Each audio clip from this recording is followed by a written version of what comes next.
예전처럼 R 주식을 사는 사람도 있겠지만 대부분은 겁나니까 많이 올라 있으니까 대부분 ETF를 사요. 뭘 사냐? 주로 반도체 ETF를 삽니다. 그러면 이제 반도체 ETF에서 아직은 비중이 적은데 앞으로 비중이 늘어날 만한 회사. 네. 아니면 지금은 안 들어가 있는데 신규로 편입될 만한 회사. 네. 자, 그런 회사를 이야기하는 거죠. 네네. 그런 회사를 어떻게 기가 아시나요? 쏠깃하죠? 네.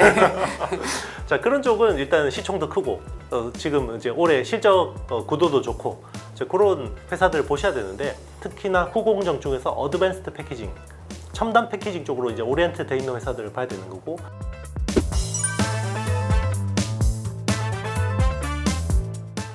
아니 현재 시장에서 AI가 메모리 사이클을 완전히 바꿨다라는 의견하고 AI 버블이다라는 의견이 공존하거든요. 뭐 네네. 초입이다라고 계속 말씀을 네네. 하고 계시긴 하지만 지금 상황을 과거 닷컴 버블하고 조금 이렇게 네. 비교해 본다면 어떻게 보세요?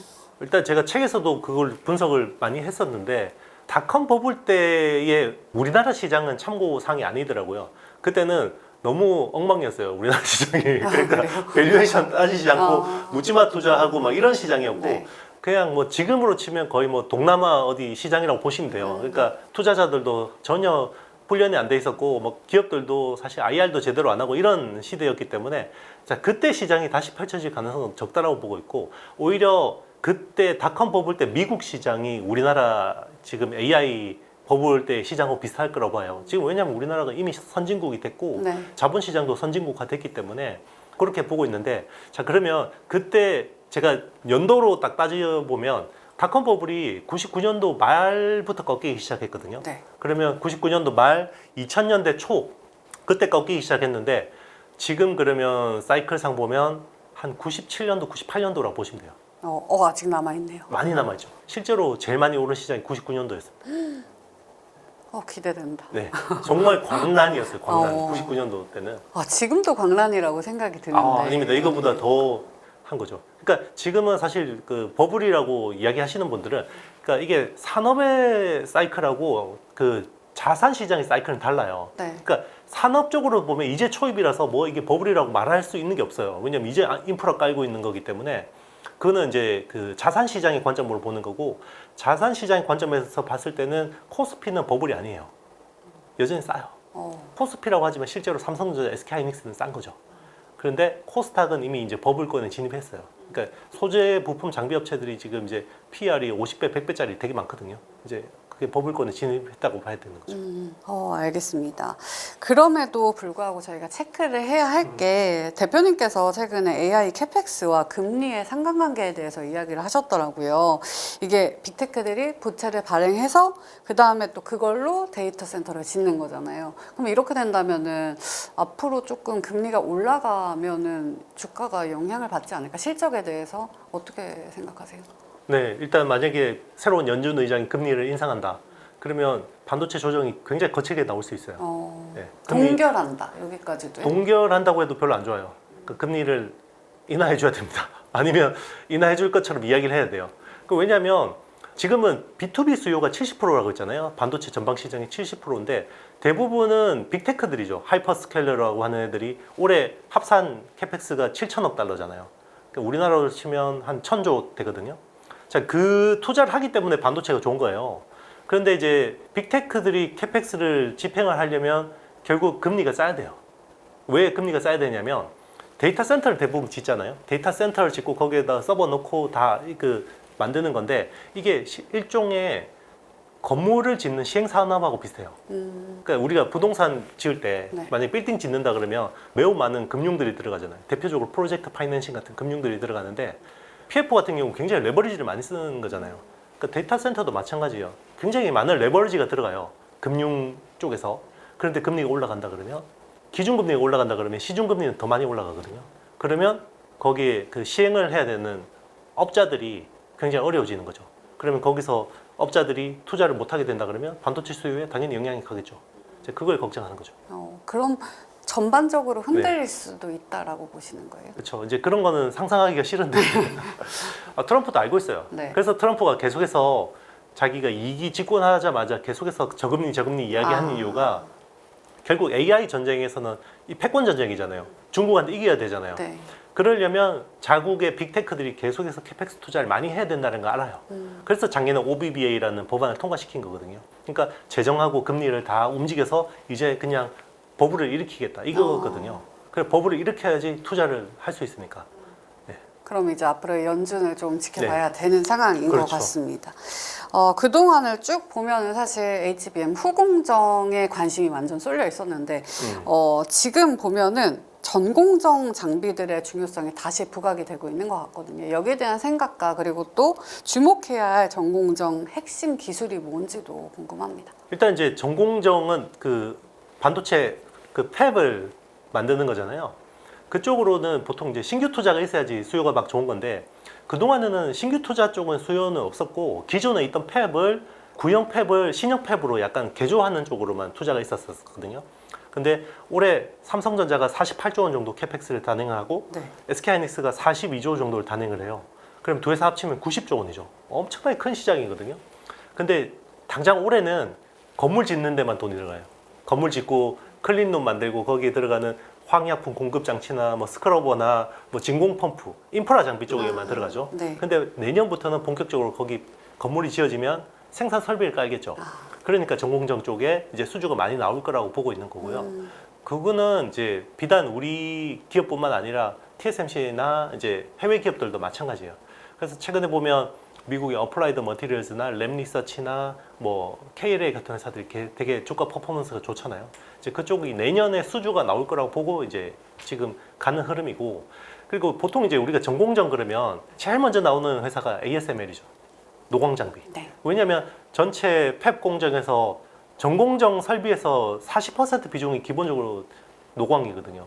장비 한 대에 4천억이니까. 네, 장비 한 대. 그러니까 이제 일단은 노광 장비 빼놓고 이제 나머지 이야기하는 거였는데 최근에 약간 흐름이 미묘한 게 그 ASML의 EUV 장비를 제일 많이 사는 회사가 TSMC거든요.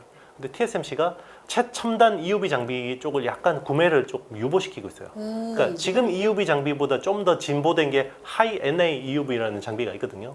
그거는 이제 개구이율을 좀 조정해서 좀 더 비싼 건데 그거는 한 6천억이에요. 6천억. 네.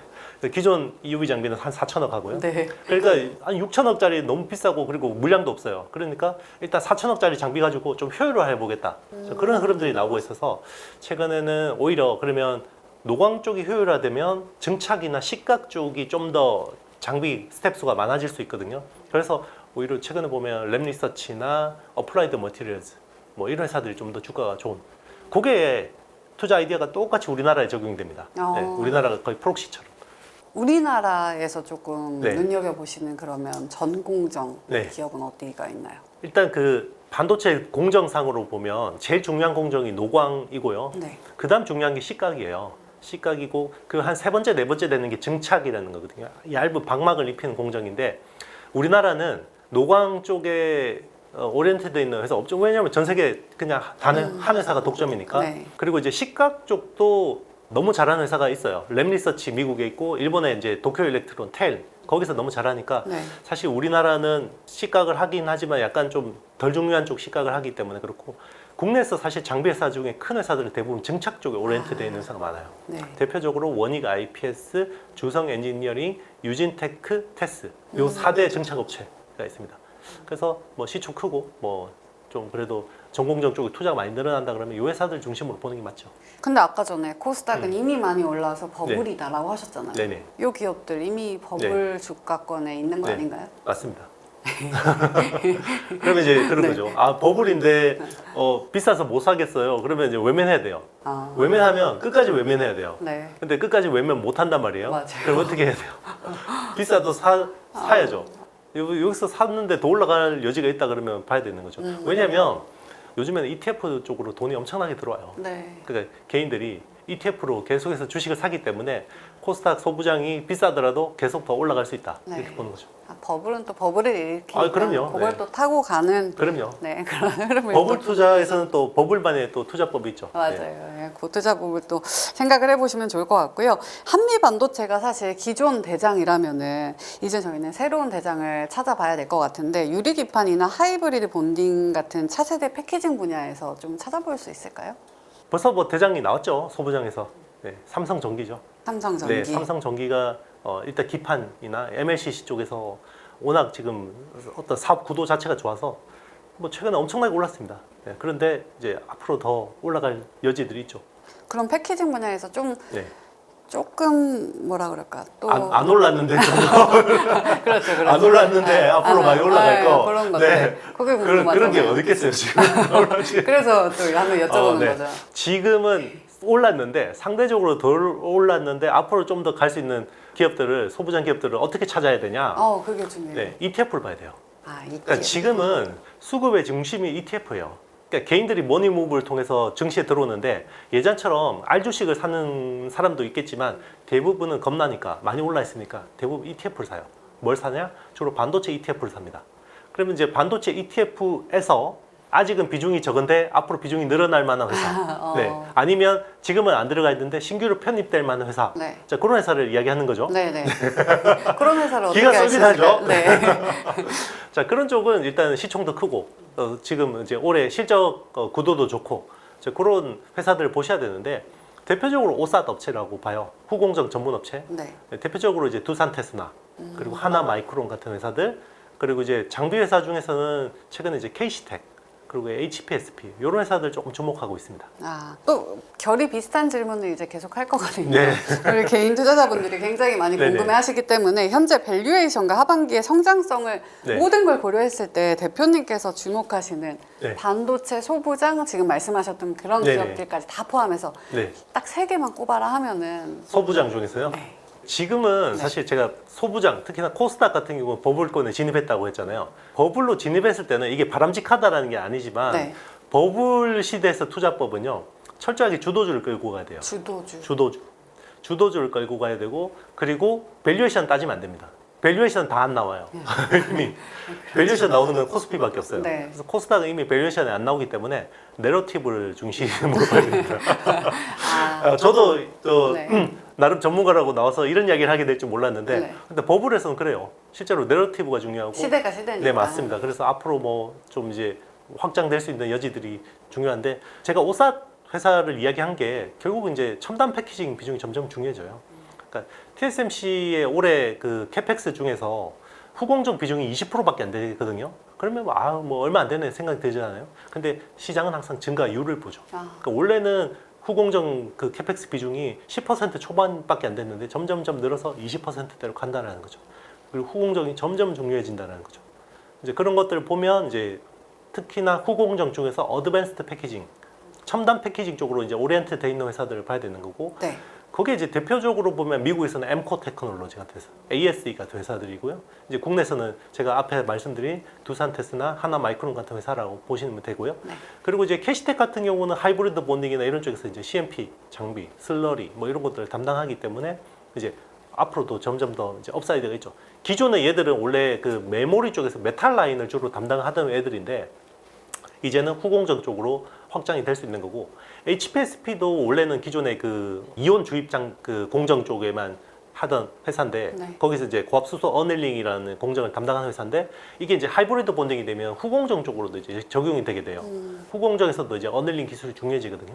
이제 그런 컨셉인 거죠, 둘 다. 알겠습니다.